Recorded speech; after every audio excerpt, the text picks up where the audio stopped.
ಎಲ್ಲರಿಗೂ ಜೈ ಭೀಮ್. ಈಗ ಒಂದು ವಿಡಿಯೋ ಹಾಕ್ತೀವಿ, ಅದನ್ನು ನೋಡ್ಕೊಂಬರ್ರಿ.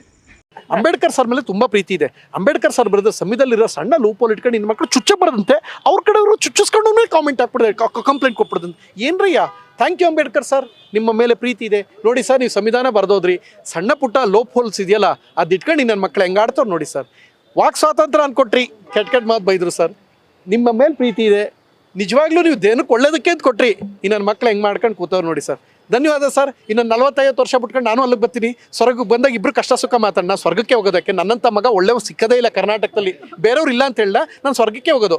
ಅವರು ಸಂವಿಧಾನ ಬರೆದ್ರೆ ಸ್ವರ್ಗದಲ್ಲೇ ಇರ್ತೀರಾ. ಈ 40 ವರ್ಷ ಆದ್ಮೇಲೆ ಬಂದು ನಿಮ್ಮ ಹತ್ರ ಮಾತಾಡ್ತೀನಿ ಸರ್. ಅಂಬೇಡ್ಕರ್ ಸರ್, ನಿಮ್ಮ ಹತ್ರ ಕೆಲಸ ಐತೆ. 60 ಅಂದರೆ 93 ವರ್ಷ ಬದುಕ್ತೀನಿ ನಾನು, ಇನ್ನೊಂದು 60 ವರ್ಷ ಬದುಕ್ತೀನಿ. ಬಂದಾಗ ಅಲ್ಲೋಗಿ ಕೇಳ್ತೀನಿ ಸರ್ ನಿಮ್ಮನ್ನ, ನೀವು ಬರೆದ್ಬಿಟ್ರಲ್ಲ ಲೂಪ್ ಹೋಲ್ಸ್ ಇಟ್ಕೊಂಡು ನನ್ನ ಮಕ್ಳು ಹಿಂಗೆ ಆಡ್ತವ್ರೆ, ಫ್ರೀಡಮ್ ಆಫ್ ಸ್ಪೀಚ್ ಅಂತ ಹೆಣ್ಮಕ್ಳು ರೇಗಿಸ್ತಾರೆ, ಫ್ರೀಡಮ್ ಆಫ್ ಇದು ಅಂದ್ಕೊಂಡು ಕಾಮೆಂಟ್ ಮಾಡ್ಕೊಂಡು ಕೂತ್ಕೋತಾರೆ. ಅಂಬೇಡ್ಕರ್ ಸರ್, ನಾನು ಬಂದು ನಿಮ್ಮ ಹತ್ರ 60 ವರ್ಷ ಆದಮೇಲೆ ಬಂದು ನಿಮ್ಮ ಹತ್ರ ಚರ್ಚೆ ಮಾಡ್ತೀನಿ ನಾನು ನಿಮ್ಮ ಹತ್ರ. ಎಲ್ಲರಿಗೂ ಜೈ ಭೀಮ್.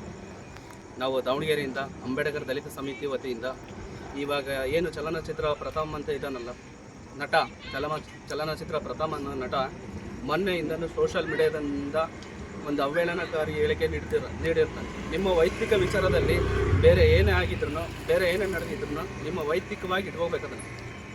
ನೀವು ಅದನ್ನು ಬಿಟ್ಟು ಇನ್ನೊಂದು ಮಾಡಿದೆ ಮತ್ತೊಂದು ಮಾಡಿದೆ ಅನ್ನೋದನ್ನ ಎಲ್ಲ ಮನಸ್ಸಿನಲ್ಲಿ ಇಟ್ಕೊಂಡು ಮೊನ್ನೆಯಿಂದ ನಡೆದಿರೋಂಥ ವಿಚಾರಗಳನ್ನ ಬದಿಗಿಟ್ಟು ನೀವು ಅದಕ್ಕಿಂತ ಒಂದು ನಿಮ್ಮ ಪಬ್ಲಿಸಿಟಿಗೋಸ್ಕರ ಒಂದು ಸಂವಿಧಾನನ ಮತ್ತು ನಾವು ದೇವರು ಅಂತ ಪೂಜಿಸುವಂಥ ಮಹಾನ್ ವ್ಯಕ್ತಿನ ಅಂದರೆ ಡಾಕ್ಟರ್ BR ಅಂಬೇಡ್ಕರ್ ಅವ್ರನ್ನ ಅವಹೇಳನಕಾರಿ ಹೇಳಿಕೆ ನೀಡಿದೆ.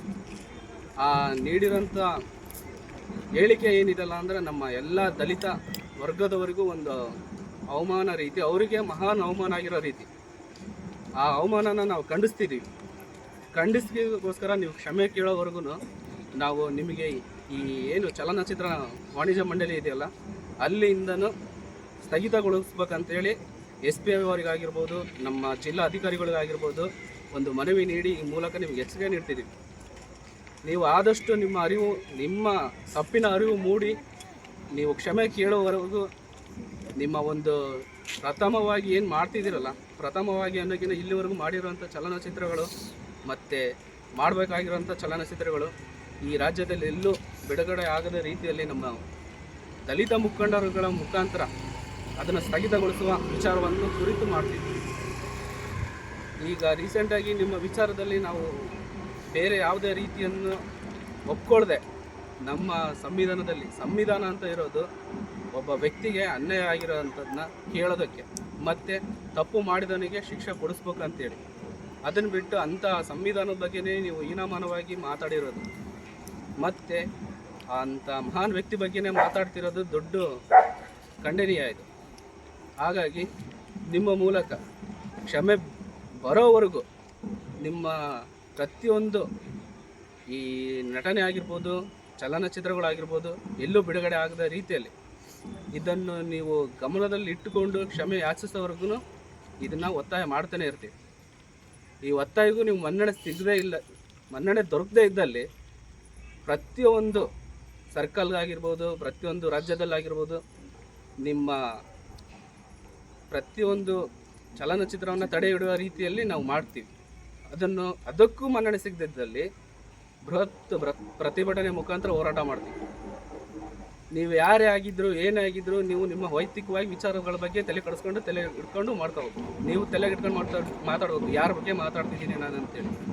ಆ ವಿಚಾರಗಳನ್ನೆಲ್ಲ ನೀವು ಮನದಲ್ಲಿ ಇಟ್ಕೊಂಡು ನೀವು ಆ ವಿಚಾರಗಳ್ನು ಯಾವನು ನಮ್ಮ ಹತ್ರ ಬೇರೆಯವ್ರ ಹತ್ರ ಮಾತಾಡ್ದಂಗೆ, ಇನ್ನೊಂದ್ರ ಬಗ್ಗೆ ಮಾತಾಡ್ದಂಗೆ, ಮುಖ್ಯವಾಗಿ ಸಂವಿಧಾನದ ಬಗ್ಗೆ ಮಾತಾಡ್ದಂಗೆ, ಸಂವಿಧಾನದ ಬಗ್ಗೆ ಮತ್ತು ಡಾಕ್ಟರ್ BR ಅಂಬೇಡ್ಕರ್ ಅವರ ಬಗ್ಗೆ ಮಾತಾಡದಿದ್ದಂಗೆ ನಿಮ್ಮ ವೈಯಕ್ತಿಕ ವಿಚಾರಗಳನ್ನ ನಡೆಸ್ಕೊಂಡು ಹೋದರೆ ಇಲ್ಲಿಗೆ ಒಳ್ಳೆಯದು.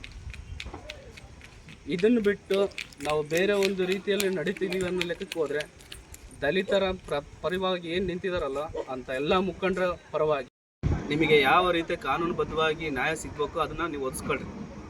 ಅದನ್ನು ಬಿಟ್ಟು ಇನ್ನೊಂದು ಮತ್ತೊಂದು ನಿಮ್ಮ ವೈಯಕ್ತಿಕ ವಿಚಾರನೆಲ್ಲ ಇದ್ರಲ್ಲಿ ತಂದರೆ ಮತ್ತೆ ನಾವು ಅದನ್ನು ಕೇಳೋ ಅಂಥ ಲೆಕ್ಕದಾಗ ಯೋಚನೆ ಮಾಡೋದು. ಈಗ ಅಂಥ ವಿಚಾರಗಳನ್ನೆಲ್ಲ ತಲೆ ಇಟ್ಕೊಂಡು ನೀವು ನಿಮ್ಮ ಬೇಳೆ ಬೇಯಿಸ್ಕೊಳ್ಳೋಕ್ಕೋಸ್ಕರ ನೀವು ಸಂವಿಧಾನನ ಮುಂದಕ್ಕೆ ತರೋದು ಮತ್ತು ಡಾಕ್ಟರ್ BR ಅಂಬೇಡ್ಕರ್ ಅವ್ರನ್ನ ಮುಂದಕ್ಕೆ ತರೋದನ್ನ ನಾವು ಖಂಡಿಸ್ತೀವಿ. ಈ ಖಂಡಿಸ್ತಿರೋದಕ್ಕೆ ನಿಮಗೆ ಹೇಳ್ತಿರೋದು, ನೀವು ಮಂಡಿ ಊರಿ ಪ್ರತಿಮೆ ಮುಂದೆ ಕ್ಷಮೆ ಕೇಳಬೇಕು. ಅದು ಏನಾರ ನಡೆದಿದ್ದಲ್ಲಿ, ನೀವು ಕ್ಷಮೆ ಕೇಳದೇ ಇದ್ದಲ್ಲಿ ಈ ಪ್ರತಿಭಟನೆ, ಈ ಹೋರಾಟ ನಡೀತಾನೆ ಇರುತ್ತೆ, ನಿರಂತರವಾಗಿ ನಡೀತಾನೆ ಇರುತ್ತೆ. ನಿಮಗೆ ಇನ್ನೊಂದು ತಿಳ್ಸೋಕೆ ಇಷ್ಟಪಡ್ತೀವಿ, ಇದು ಯಾವೊಬ್ಬ ನಟರ ಪರವಾಗೂ ಅಲ್ಲ. ನಾವು ಸಂವಿಧಾನನ ದೇವರು ಅಂತ ಪೂಜಿಸುವಂಥ ಮಹಾನ್ ವ್ಯಕ್ತಿ ಡಾಕ್ಟರ್ B.R. ಅಂಬೇಡ್ಕರ್ ಪರವಾಗಿ ನಿಮಗೆ ಇದನ್ನು ಕ್ಲಿಯರಾಗಿ ಹೇಳ್ತಿದ್ದೀವಿ. ಸಂವಿಧಾನದ ಪರವಾಗಿ, ಸಂವಿಧಾನದ ವಿರುದ್ಧವಾಗಿ, ಅಂಬೇಡ್ಕರ್ ವಿರುದ್ಧವಾಗಿ ಯಾವನೇ ಮಾತಾಡಿದ್ರು, ಯಾರೇ ಮಾತಾಡಿದ್ರು ಅದನ್ನು ನಾವು ಖಂಡಿಸ್ತೀವಿ. ಜೈ ಭೀಮ್.